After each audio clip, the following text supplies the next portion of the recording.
Hello, everyone, and thank you for joining us today. We're so excited to have an hour to show you a better and more intuitive way to manage information. My name is Joanna Sobran, and I'm the CEO here at MXO Tech. I personally wanted to partner with an innovative company to bring more efficiency and productivity to our clients and overall community. Every day I hear people talking about wasting time, searching for documents, shuffling through papers, and struggling because they don't have any streamlined workflows, or really just frustrated with the reliance on manual processes. So today, we're going to talk about the common problems that are solved by M-Files, like project management and just overall information chaos. I think everybody could relate to that. How you can leverage this tool to automate workflows and track progress along the way. Especially when you're in construction and engineering and architecture, this is really important because I know how many workflows are involved, from your field engineers to actually submitting an invoice to your customer, and that could take a long time, where you're sometimes even missing out on invoicing clients and losing revenue, but also holding up your accounts receivables. So we'll give you an overview of the many features of M-Files and then jump into a real-time demo of the product so you could see exactly how it works. Before we get started, just a few housekeeping items. We have everyone on mute. If you have any questions, please type them in. And of course, afterwards, you can reach out to myself, or George here at MXO Tech, and we could either give you another demo specifically for your business or even a free trial. So without further ado, I'd like to introduce you to our expert for the day, Mike Dalrymple. He's going to focus on specific features of M-Files, but as you'll quickly learn, M-Files has a long list of capabilities which we'll cover in future webinars. So this is Mike. We work directly with Mike. He's really knowledgeable, and if you do request a specific demo for your business, he would be happy to provide that to you and give you a lot of, do a much stronger, deeper dive into the specific issues for your business. All right. So real quick, we've partnered with M-Files for this specific platform, but this is just a small part of MXO's technology suite.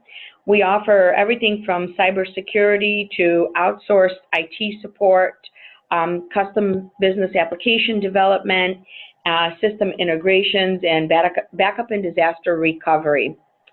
When I started MXO, I really wanted to take advantage of technology, not just your infrastructure and the foundation of your business, but also adding value as the world continues and we're overloaded with information. We need tools like this to better manage it so we can continue focusing on the growth of our business. Speaking of business, we've been here for 13 years. We are fanatic about delivering great service with innovation, and that's why we're here today with M-Files. It's a really innovative product, and we're super excited to partner up with M-Files to bring that to our clients. All right, so I'm going to hand it over to Michael, and we'll look forward to hearing your questions and catching up with you after the demo for perhaps a trial. Thank you. Thank you, Joanna. So before we begin, I just have a handful of slides that I wanted to go through before we jump into the demonstration of the product. This first slide I want to talk about addresses some of the challenges we see in the industry, and we work with a lot of companies in the AE space, and universally pretty much all of them are encountering the same problems. And what we are finding is project managers typically are always telling us that they are experiencing some really extreme amounts of information chaos. And so what we're going to do is really kind of identify what those issues are and how M-Files can really help solve them. So kind of right off the bat, some of the things that they're really complaining about is just simply that they cannot find the information that they're looking for. Documents are scattered throughout these really archaic folder structures, or they're in silos, or just old systems where they don't have access to, and it really makes it very difficult to have access to information readily and easily. They also don't know, They also don't know the status of their documents, whether they are in draft, approved, or under review. So there's no transparency of the workflow states of these documents kind of going through this audit trail history. They also don't know or can't see who has actually done anything to the document, so they can't see changes. There's no audit trail history there. So really just no transparency on actually what's being changed in the document and who's doing those changes. They also don't have a task management, so they don't know what they need to do in the documentation and by when. So there's no activity history there, kind of telling them what they're supposed to be doing next.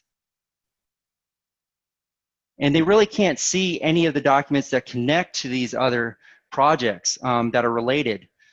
So not having some 360-degree view in their system really kind of hinders them from being able to collect all the information to provide that to their customers or external parties or subcontractors or contractors.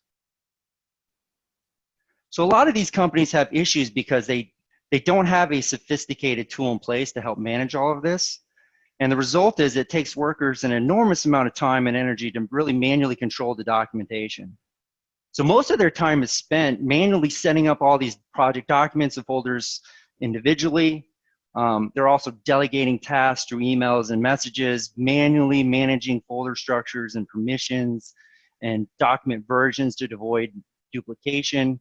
They're manually handling over assignments and tasks, having to remember where each location in the folder structure for their project documents, manually finalizing documents, and lastly, keeping up with communications on statuses.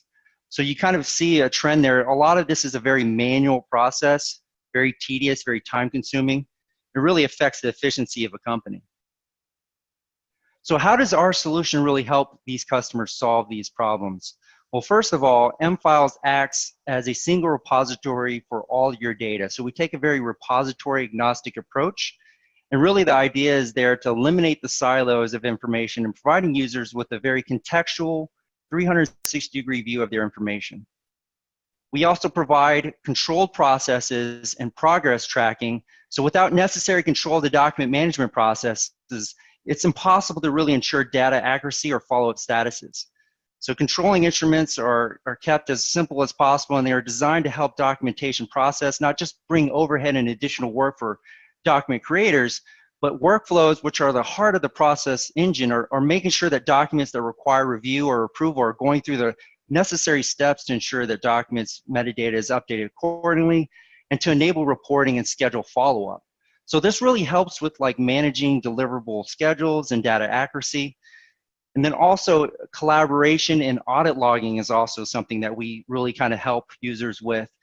So with the correct tool, it's easy to do the job at hand. And with M-Files, you have a couple of options depending on the nature of the collaboration and the need with external parties. So with these options, you can ensure that it's easy process, whether it's just sending a document externally or collaborating with other employees.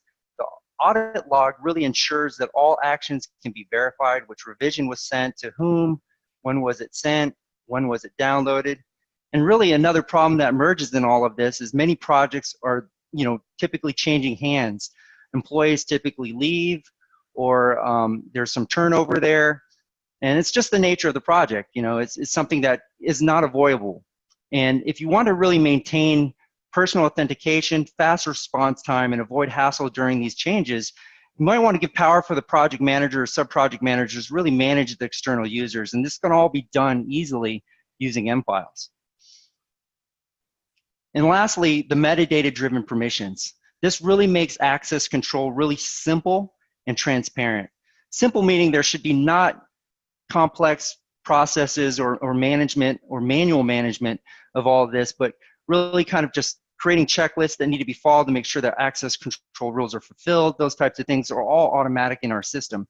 And then the transparency aspect of it is just people should know who has access to documents and who are viewing rules, and everything like that should be really simple and simplified. And with M-Files, it is possible to bind permission rules to metadata, so really that kind of enriches how we actually do a lot of our permission system. It can get very granular with the permissions based off of the metadata, and it can be very dynamic. So if something actually creates a trigger, that can affect the metadata permissions and really kind of drive who has access to that document. So this graphic really kind of represents where our solution is positioned in the market. So what we're seeing out there in the market really is that there's a lot of companies using one or two solutions. They're using either a very simplified kind of an entry-level solution like a Windows Folders or Dropbox or Box. And those are great because they're easy to use, but they're very limited on features. And then on the other side of the coin, you have the very large enterprise document management solutions or information management solutions like Documentum, OpenText, Highland. And those all have lots of features, which are great, but those are typically very complex, very, very expensive, not to mention very long cycles to deploy. And where mFiles kind of sits in the whole space is that we're right in the middle. We're kind of in the sweet spot. And what really kind of puts us in that sweet spot is we have an enterprise class solution really with the capabilities of all those other Documentums and OpenText and Highlands of the world, but really kind of bundled in a very intuitive and easy approach that users typically love. And what that equates to the users is that it's just very easy to use, it's easy to deploy, it's easy to manage. We have a very complete feature set, and one of the big things about us is that we're very uniquely different in the way that we manage information. So one of those things that we do that's totally different than a lot of systems out there is that we take a focus on being very repository agnostic. So what that means is we try to integrate with all these other business systems or databases. It's typically said that a company will have 3 or 4 different databases or systems already in their system. And what we're trying to do is use mFiles to kind of either enrich those systems or eliminate them altogether so you don't really have to have all these different silos. So we can actually connect to all kinds of different systems, including project management, ERP, and CRM solutions, and some of those would include Vista Viewpoint, Coins, Sage, NetSuite, etc. But we also include different integrations into databases. So we can actually connect to network folders, SharePoint, OneDrive, Dropbox, and really kind of have access to those different documents in those systems without the need for migration, which is really, really important for a lot of users. They don't want to spend time moving their databases around. But really, without the migration piece of it, we're easily able to knock down those silos and really kind of provide customers with a unified experience to where they have just one solution to find all of their data. And that unified experience is actually available in the tablet and smartphones. So we actually have a native app for iOS and Android. So imagine being out on the field or on site at a project site and being able to access any data that you want. You know, project proposals, you know, CAD drawings, change order requests. All of those are available to you on the go. So it doesn't matter if you're traveling on site, on a plane, you will have access to all your data at all times. And one of the big components of why we're so efficient on how we store and find information is how we're leveraging metadata to really kind of solve the problems with folder structures. So here's an example of a document, and this document has some very specific information about it. It has an invoice number, it's for a particular company, it's for a particular project, has a vendor number tied to it, there's a date, there's an employee that created it. Now the question is always to the user, where do you store this information? What folder makes the most sense? And depending on who you ask and who the role of that user is, you know, that could be a wide range of different answers. You know, really what we try to do with mFiles is really eliminate that complexity when it comes to saving information and finding information. And we do that with the power of metadata. So one of the things that we do that's completely different than no other system does is we put more emphasis on saving information on the what versus the where. And the reason why we do that is if you think about anything that you've ever misplaced or something that you're looking for, what is the one thing that you always remember? You always remember what you're looking for, but you always forget where you placed it. So that's why we actually flip it and put more emphasis on using metadata to classify the what versus the where. And we really don't care about what folder structure it goes into. And by doing that, there's some inherent benefits to actually classifying things based off of what? Information is automatically indexed and organized for users once they tag metadata to it. And because we're using virtual folders, those folders can be personalized to pretty much by department, by role, also can be personalized by user. So if there's a specific user that's looking for a very specific document type, or they want to see contracts expiring within 60 days, anything that they can think of and how they want to see the information can be highly personalized. And this is all because metadata is available. Also, it really relates to really kind of eliminating duplication. So information is always up to date. Imagine accessing information and never having to worry about, am I accessing the right version? All of that goes away. Also, security is easily managed and automatic. So you're not managing information on a folder structure, but you're managing information rules. Once you put those rules into place, it applies to any information that lives in the system automatically. You also have better accuracy and consistency because you can use auto naming conventions using metadata to kind of create simple concatenations of files. And you can also initiate workflows and notifications automatically.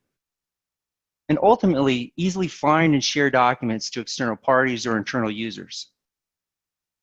And what this equates to for a lot of users and customers in the AEC space is that they can save hours on project closeouts and billing backups, which I feel like is really crucial for a lot of them because that's really ultimately how they get paid. So here's just a couple of logos that we actually have that are using M-Files and companies that are happy with our solution and some of the things that they're having to say about us. And one of my favorites is actually from Tyson Krupp. They were actually at our partner conference about 2 years ago, and they were a guest speaker talking about their deployment. They're currently at about 500 users, but ultimately when they're all said and done, they're looking at going up to about, I would say about 1,200. And up to this date, they actually saying that they're saving about 900 trees and $1.5 million in paper. That's a pretty big number. One of the things that we really try to do is just kind of eliminate the footprint of the digital document, but also eliminate the processes around paper, really kind of making companies more streamlined in that effect. So now's the time to actually jump into demonstration, actually show you how this all equates to our solution, how we're able to do that using M-Files. So what I'll do is I'll go ahead and exit out of this presentation and start jumping right into the UI and M-File solution.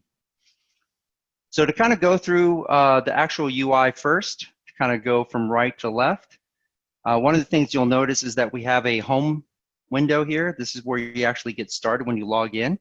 And you have 4 different dashboards. So to kind of talk about these dashboards, the first one I want to kind of focus in on is the checked out by me. So everything in our system, we talked about, how we avoid duplication. If somebody wants to make a change to a document, they typically, what they'll do is they'll double click the document in the system. You'll notice that they get the option to check out or read only. Now, if somebody does read only, they're only able to preview the document. They won't be able to actually make changes. So we actually force those changes through a checkout process. So anytime you check out a document, it means that you're actively working on it. So you'll see that I have 2 documents that I'm working on in the checked out by me. When I actually select the document, you can see when I do a pull out on the tab here, I can see the metadata information, and you'll notice that there's a little check mark box here. So what this means is when users go in and find these documents, like this meeting minute, for instance, they'll see that I am actually accessing this document and have it checked out. So when they double click the document, they are only going to see the read-only option. You also see some other information about document meeting minutes. You'll see version number. You also see created date, last modified date, some metadata kind of classifying the document. And then if I click on the permissions, you'll see that there's permissions to this document already assigned. So out of everybody in the system, these are the users that have read, edit, delete, and change access. And these are permission rules that are being driven not only by the object, which means the classification of the document, which is the meeting minutes, but who has access to meeting minutes for this particular project. So again, that's very dynamic and metadata driven. So what I want to do here is actually want to open up this document in the native Word app, and I want to go in and make some changes to this document. So I'm just going to delete some things here and just kind of put in some verbiage. And once you're done actually making changes, you simply just close out the document. It's going to ask you to check it in. You click yes. It's going to automatically check that document in and update the version. So say, for instance, if somebody wants to go in and see actually what changes you made to the document. So I made those changes. Let's say, for instance, Joanna finds this document in the system and says, oh, I see that Mike had made a change. Let me go in and see what that change is. You can double click the document, go to read only. We can leverage the integration into Microsoft Word to really kind of do a comparison to the document. So I can go in here and click on compare, do a comparison to the previous version. And what that's going to do is give me a summary over here to the left of what was revised on the document, and then also provide kind of a detailed view on where that document, those changes were on that document. And because we actually keep one version of that document in our system, we give you the ability to rolling back to a previous version. So if you have authorization to do so, you can actually go and right click on the document, go to the history, and I could choose to roll back to the previous version. And essentially what that does is not eliminate version 2, but supersedes it with version 1, becoming version 3. So when I actually go back to the document now and I click on preview, you'll notice that it's back at its former state. So that's how we really kind of tackle the issue with duplication and making sure that everyone has access to the most up-to-date version. The other dashboard here that I want to kind of put some attention to is the Assign to Me. So we have automatic notifications and assignments in our system. This is all done through workflows, and again, it's triggered by metadata. So when a document type hits our system, it automatically notifies the users who are supposed to have access to that document and supposed to do approval processes or tasks. So if I look on the metadata on this document, I could see that I'm actually the approver listed on this document. Now, this is something that can happen automatically. It can be something that can be assigned. I'll also notice that this has gone through 13 different versions as well. So if I right click on this history, I can see that it's going through an internal review. So this document has been going through draft and internal review over the course of some time. And really what I want to do now is kind of review the document. And if it looks good, I can actually go over here and send it for external review or send it for approved status.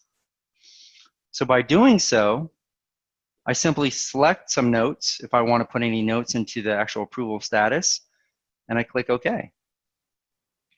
And once that assignment is actually done and it's no longer a part of my assignment or I'm assigned to that task, it automatically disappears from that dashboard. So this is basically a kind of running list of everything that users are supposed to do in the system and when they're supposed to do it. So you'll see that listed in this dashboard, but you'll also see email notifications as well. So here's an example of an email notification for a workflow task. You'll notice that it gives me an assignment description. Also will show me referred objects, so things that are related to that document, like say for instance, the project and the company. But then also give me the ability to either select desktop, web, or mobile. So we do have 3 access points to our solution. You know, right now I'm using the desktop app, but you can use Internet Explorer, you can use Chrome, you can use Firefox, Safari, all the native mobile apps, or all the major web browsers are available. But you also have the ability of selecting mobile. So imagine if I'm actually traveling and I get this email notification, or if I'm on site with a customer. I can actually select the mobile app, and it's going to open up the app on my phone or my tablet, and I'll be able to do the approval process on my phone. So the next thing I want to do is I want to focus on the next dashboard, which is basically the recently accessed by me. And what this is just any information in our system that I've accessed in the last 30 days. And when I say information, it doesn't just mean documents, but what we do in our system is, because we're pulling in information from other databases like customer information, contractors, contacts, external contacts, projects, all of these things coming from all these ERP systems, CRM systems, you'll notice that I have information such as an image file for a particular project in our system right next to a CAD drawing, and that can be next to a project phase.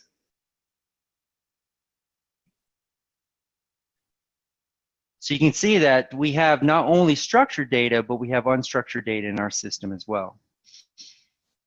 So by default, the recently accessed by me is set by 30 days, but you can set it at any time frame. You can put 45 days, 60 days, whatever you want. But this just gives you the ability to really go back to some of the information that you touched recently. And usually the idea is that if you recently accessed it, you probably need to go back to it again. Another thing worth mentioning on the metadata is you have the ability of kind of really favoriting or following information in the system. I'll talk about that. So the great thing about this is typically if you find information that you want to go back to pretty frequently, you do have the recently accessed by me, but you also can favorite a document or information in our system, very similar to the way that you would bookmark a website. So by favoriting information, like if I go over here to the meeting minutes, for instance, if I click on favorites, it'll automatically go into my favorites bar. So if I go to favorites, you'll see that now it's collected here. So I can always go back to my favorites to be able to find all the documents and information that I deem important.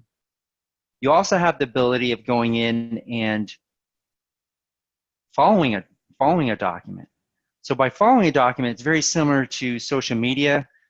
If a document goes through an update, which typically a lot of documents do, you will get notified through an email letting you know that there was a new update to that document. So it really kind of keeps you informed of any type of change to the document when it's happening in real time, which I feel is very important for a lot of users. The other thing worth kind of focusing in on now is just the browse, and this is where you typically will find information in our system. So we talked about managing not only structured information but unstructured information. So you'll see that you can see views based off of documents, but you can also see views based off of projects and project dashboards. So this is something that we talked about that's very different than just network folders or just a tried and true folder structure, is that these virtual folders give you the ability to manage not just your documents. So for instance, if I was to go into the project dashboard, I can actually construct a Gantt chart based off of the metadata properties inside these projects. So you'll notice that the Brickell Condos project that I was accessing recently, I can actually do a pulled out and see the different kind of project phases and when they're actually being completed. So again, this is something that you don't get with a traditional folder structure. You can't manage non-document objects in the system. And this is really where a lot of our system really kind of flourishes, being able to be dynamic enough to be able to do both. You also have the ability of kind of looking at other information in a very 360-degree view as well. So if I go over here to the favorites, for instance, and go back to that condo project, you'll notice that I have this little caret or pull-out window. Now, by selecting that, you'll see that I have relatable information to that actual project that I will have at my fingertips. So not only can I see the company that's tied to this project, but I can see all the documents related to that one project. So I can see the layout design, I can see the change orders, see the commissioning plan, the images that were taken on site. I can see email correspondence between the subcontractors and us. I can see the certificates. All of these are available to me at my fingertips. but you also have other information related to that project. So if I go over here to the metadata, you'll see that there is metadata. Even though this isn't a document, this is the actual object in our system, there's rich information here. So there's the company, there's the department, where they're located, there's project owners, project managers, project team leaders, there's a start date, an end date. All of this information is being captured. And because of that, we're leveraging that information to be able to see different phases of the project, but then I can get very specific and say, I want to see documents specifically for the project planning. Go show me those. And I can actually see that really quickly and easily. So it's as simple as just kind of pulling down the menus and being able to see the documents based off the different projects and the different project phases available. You can also see information in very unique ways that's not just tied to one way. So typically when you're actually saving information in the system with network folders or something where you're saving information based off of the location, you're really kind of just picking one way of finding that information. So if I put it in one specific folder, everybody has to go find that information in that one folder. And if it doesn't make sense that it's there, somebody's got a good chance that they're probably not going to find that information. And that's where duplication usually happens. I know that I'm used to be pretty bad at that as well. When I go into a folder and the document wouldn't be in there, I'd be like, why isn't it there? I would actually find the document later and then create a copy of it that did make sense to me so I could find it quickly and easily later. So like, let's say for instance, I'm actually looking for this particular invoice. So I'm going to go ahead and check this invoice out just to kind of show you that, give you a little check mark box letting us know that this is the invoice that we're looking for. So what I'm going to do is show you the various ways of how you can actually find this information in our system.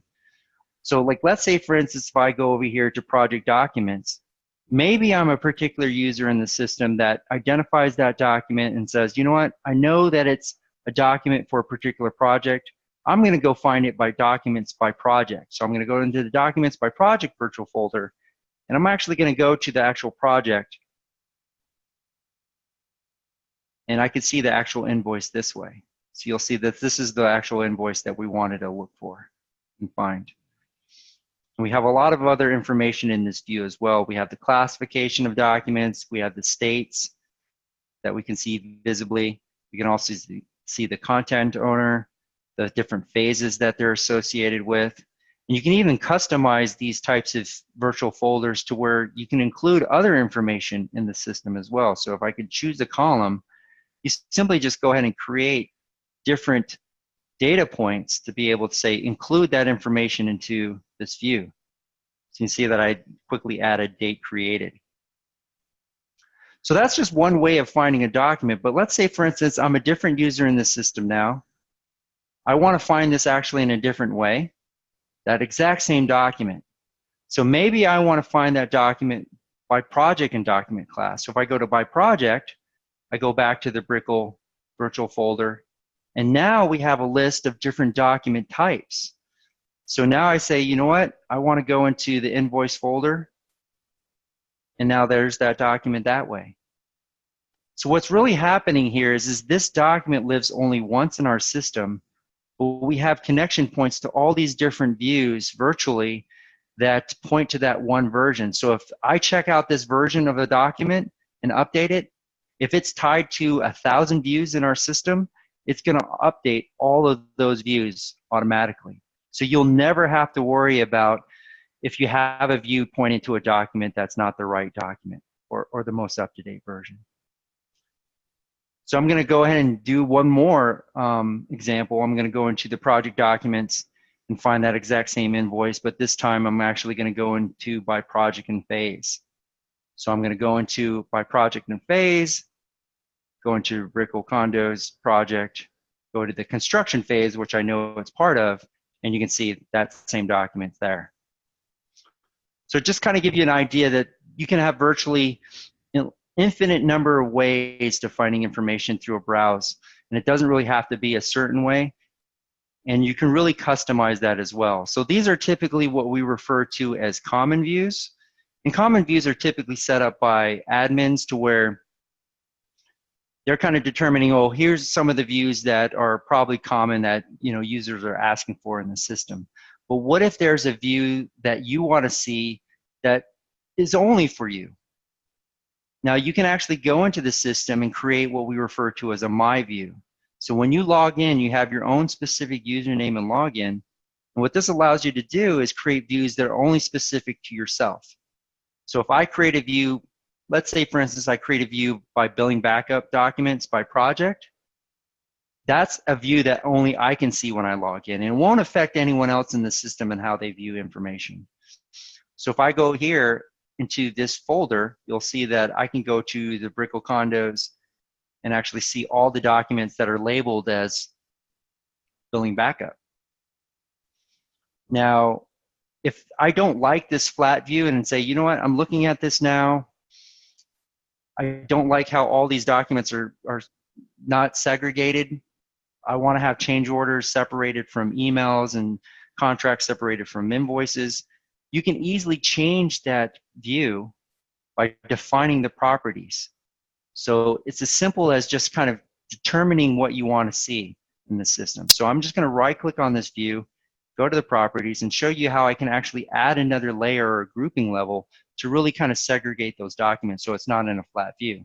So really what I did here was I just kind of defined what I'm looking for. I'm just saying I'm looking for documents in the system, but I'm only looking for properties of documents that have this included, billing backup, yes. So that rule is in place. But also what I'm going to do is, we already segregated it by project or grouped it by project. What I want to do is now group it by class. And what this is going to do is kind of create that extra grouping level or folder structure in place. So if I go over here now back to the view, you'll notice that now when I go to the different projects, now automatically it assigns those different grouping levels. So now I can see contracts separated from invoices. So you can kind of see how dynamic this whole system is and how fluid everything is, to where it really kind of gives users unlimited possibilities on how they view information. So to kind of go back to the whole repository agnostic slide that we talked about earlier, one of the things you'll notice is in the Browse dashboard, we have these external views. So we actually created a connection to a network folder and a SharePoint system or database using IML. Now, you'll notice that when I go to my desktop and I go over here to my network folders, see that I have a specific hierarchy structure, different folder structure. I can go to projects. I can go to the bill of materials projects and see that I have all these different documents living in these network folders. Now, I don't have to necessarily access these documents in network folders. What if I want to access all of that information in M files? I can do that. Because we created a connection, I can simply click on the share folder, and you'll notice that these folder structures are identical to my network folder drive. So if I go over here to projects and I go to bill of materials, you'll see that all of those documents are viewable in M files without having to move them into our system. So what that means is I can actually click on a document and preview the document as if it lived in our system, but it really doesn't. It's still in the network folder. And this just doesn't stop with network folders. This actually includes other databases like SharePoint, OneDrive. So if I go to the SharePoint, for instance, you can see that I can actually click on SharePoint and access documents that live in SharePoint.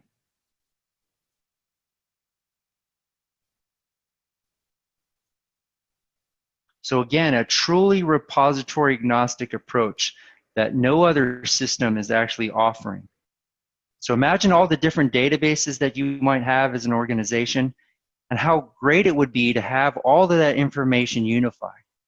That's really the power of M files. is to be able to see all that information as if it lived in our system.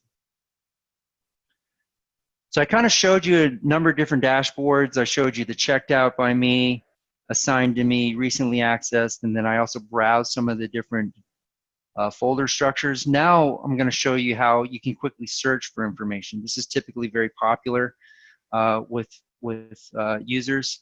They simply just want to type in what they're looking for. So if I type in invoice, for instance, you can see that not only can I browse those other folder structures, but I'm looking for invoices not only in our system, but also things that are in SharePoint or in those connected folders. So we can search across those different databases as well. But let's say, for instance, I know that I'm looking for a very specific invoice. I'm looking for an invoice with this invoice number. That's easy. If you remember the invoice number, you typically find what you're looking for. But let's say, for instance, you're not a user in the system that remembers what the invoice is. Maybe we know that it's got a specific product or specific line item in the actual invoice. Maybe I know it's a invoice for structural engineering, for instance, but that's all I know. Because we search across not only the title of the document, the metadata, but also the contents of the document, makes it extremely easy to be able to find the document that you're looking for. So you'll notice, because I actually did a search for invoice structural engineering, I was still able to find that document because I was able to search the contents. And it could be anything on this document. It could be a contact person. It could be a project number. It could be a price even, an address. You can leverage anything in the contents of the document to find what you're looking for. And this is very similar to a Google search. So this is what we refer to as our quick search, but you also have the ability of getting very specific with your searches, either through Booleans or any word searches. And then you can also go in and be very specific. Maybe I'm looking for an invoice for a particular customer or company or project. Maybe it was created with a specific date range, or maybe it was created by a specific user. All of these things that you can use to leverage the search capabilities to find exactly what you're looking for very quickly and easily.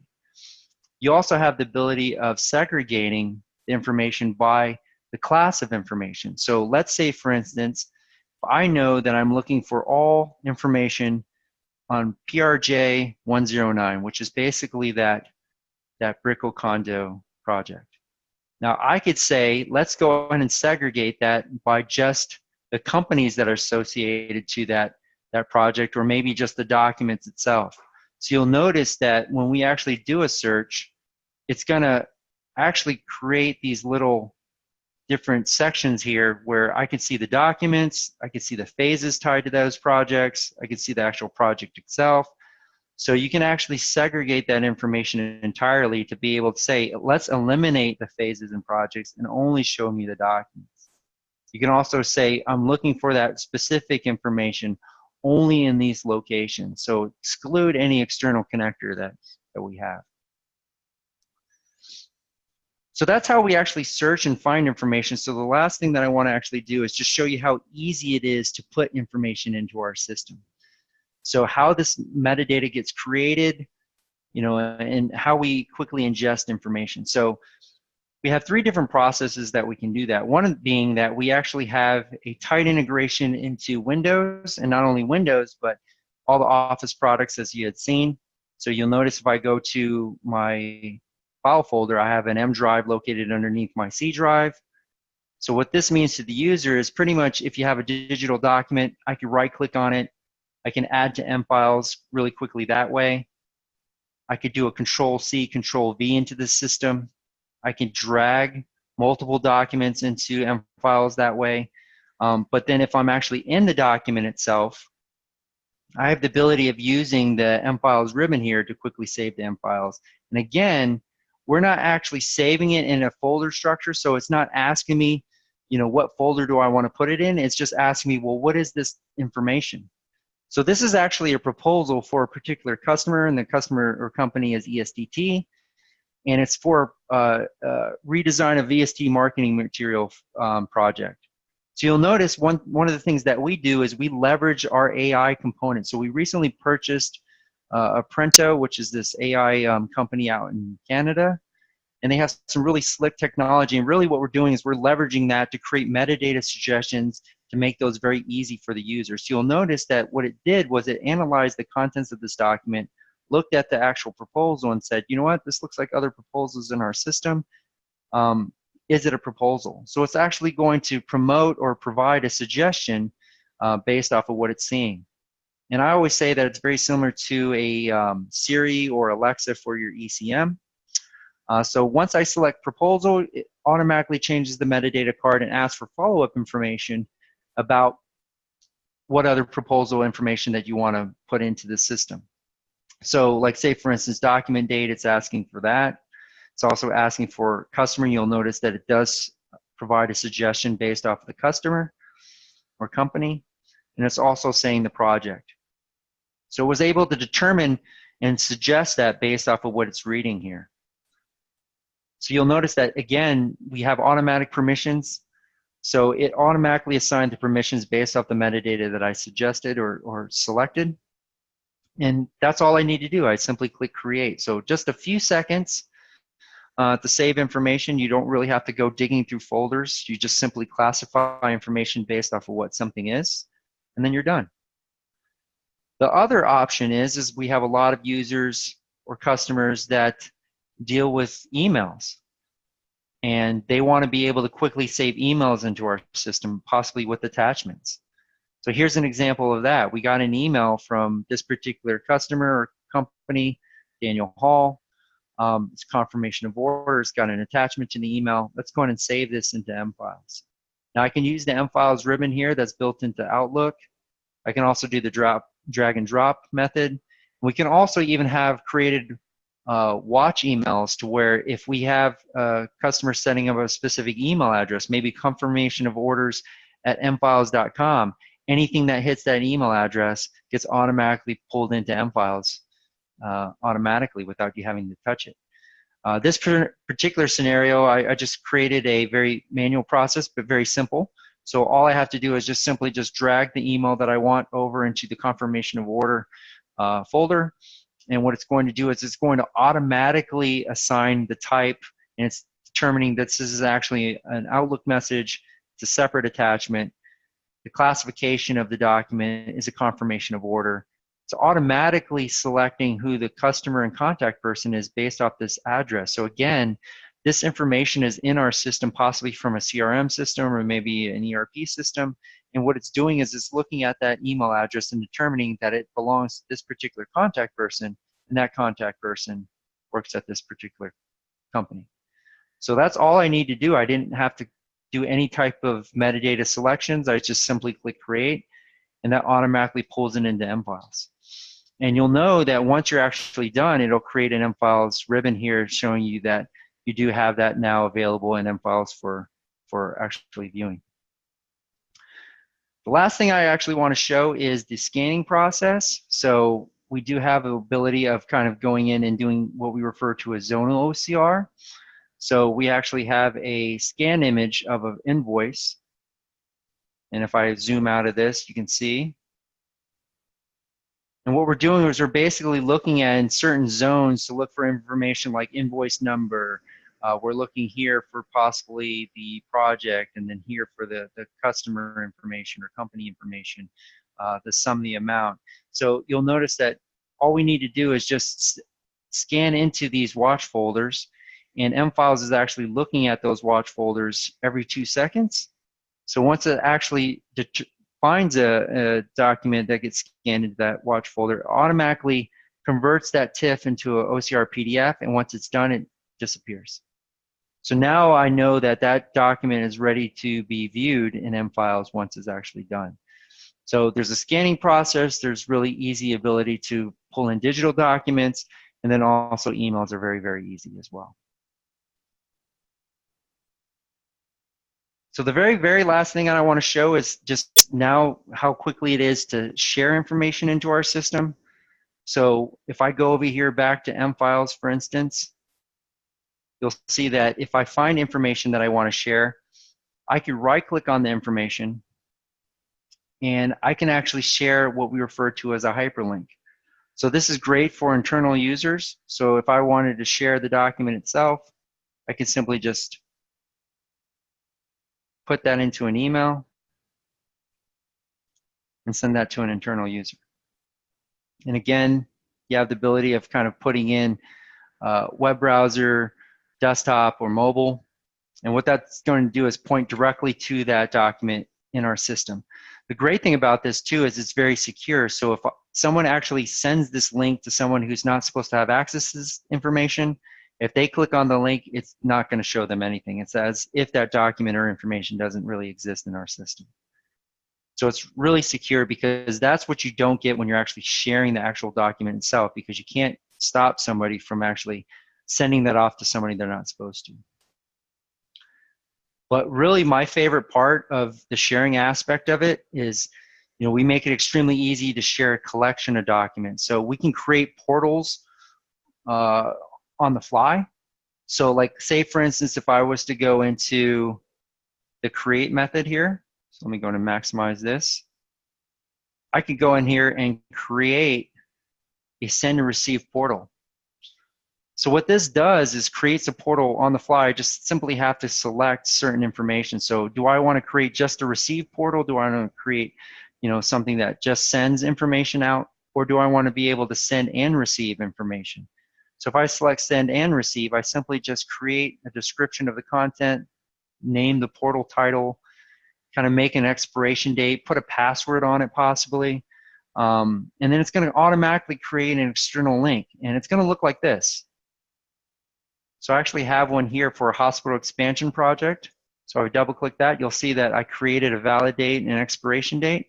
When I click on the external link, it's actually going to show the portal itself. So I'm just going to log in with the password that I selected. And external users having access to this is what they see.